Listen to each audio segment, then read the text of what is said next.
সুস্বাগতম বন্ধুরা, আমি অনামিকা। আজ আপনাদের কাছে একটা নতুন রান্নার রেসিপি নিয়ে হাজির হয়ে গেছি। দেখে নিন সাবুদানার খিচুড়ি কীভাবে বানাতে হয়। তেল গরম হয়ে গেছে, তার মধ্যে গোটা জিরে দিয়ে দিয়েছি। এবার কারি পাতা দিয়ে দেবো।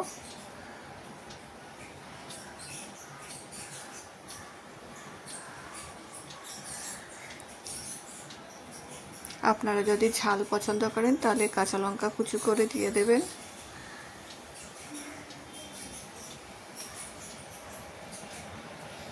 কাঁচা বাদাম ভেজে নেব। কাঁচা বাদাম, এই বাদামগুলো ভাজার পর আপনারা গুঁড়ো করেও দিতে পারেন। আমি গোটা গোটাই রাখবো।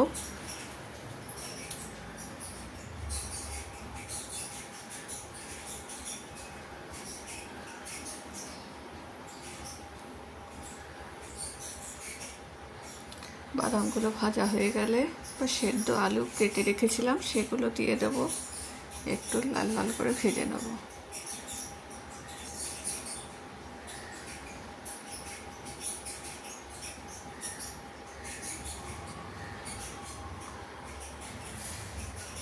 সন্তক লবণ দেব স্বাদ মতো। আপনারা সাধারণ লবণও দিতে পারেন।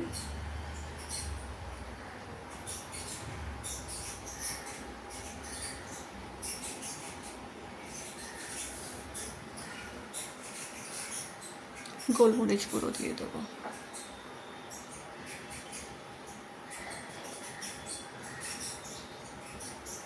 ভালো করে নাড়িয়ে গোটা সাবুদানা, ভেজানো সাবুদানাটা দিয়ে দেবো।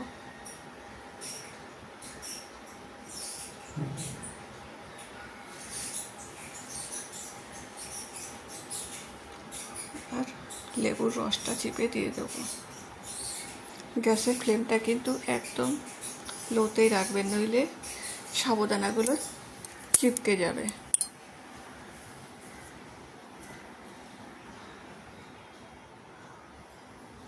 হালকা করে নাড়িয়ে দেবো। ব্যাস হয়ে গেল। খুব সহজেই বানানো যায় এই সাবুদানার খিচুড়ি। আমার রান্না কেমন লাগলো অবশ্যই জানাবেন। একটা লাইক, কমেন্ট, শেয়ার করে দেবেন। সাবস্ক্রাইব করে দেবেন, এটা আমার অনুরোধ রইল। কেমন লাগলো অবশ্যই জানাবেন। এই সাবুদানার খিচুড়িটি মহারাষ্ট্রের মহিলারা উপোস করার সময় খেয়ে থাকে। দারুণ খেতে, মুখের স্বাদই বদল হয়ে যায়। চলুন, টাটা।